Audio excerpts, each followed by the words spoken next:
Kipadayag Kapitulo 4. Pagsimba didto sa langit. Unya sa akong pananawon, nakita ko ang usa ka binuksang pultahan didto sa langit.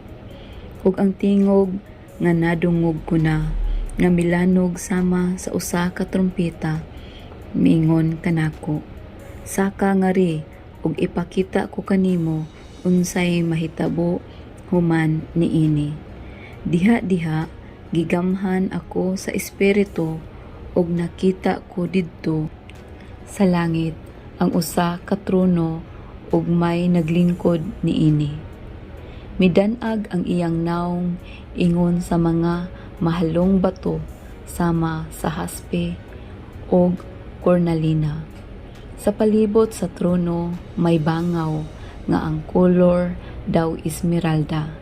Gilibutan ang trono og 24 kalaing trono ug sa tagsa-tagsa ka trono may naglingkod nga pangulo nga nagbistig puti ug may mga koronang bulawan.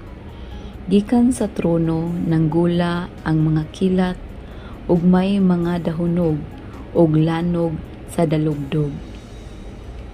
Didto'y 7 ka dinagkutang mga sulo nga nagsiga atubangan sa trono. Mao kini ang 7 ka espiritu sa Dios. Sa atubangan sa trono dihay sama sa dagat nga bildo, tin-aw sama sa kristal. Sa matag kilid sa trono may 4 ka buhing binuhat nga nalukop sa mga mata sa atubangan ug sa likod. Ang unang buhing binuhat sama sa leon, ang ikaduha sama sa nating baka, ang ikatulo samag dagway sa tawo, ug ang ikaupat sama sa naglupad nga agila.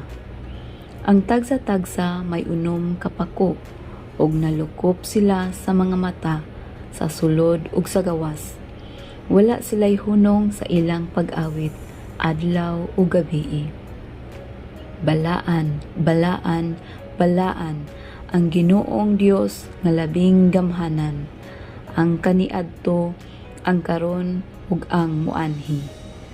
Sa matag higayon nga ang 4 ka buhing binuhat magdayig ug magpasalamat kaniya nga buhi sa kahangturan nga naglingkod sa trono, manghapa sa atubangan niya ang 24 ka pangulo ug magsimba kaniya. Iitsa nila ang ilang mga korona at tubangan sa trono ug muingon, "Among Ginoo ug Dios, angay kang mudawat sa pagdayeg ug sa pasidungog ug sa gahom. Kay ikaw may nagbuhat sa tanang butang ug pinaagi sa imong pagbuot na mugna ang tanan."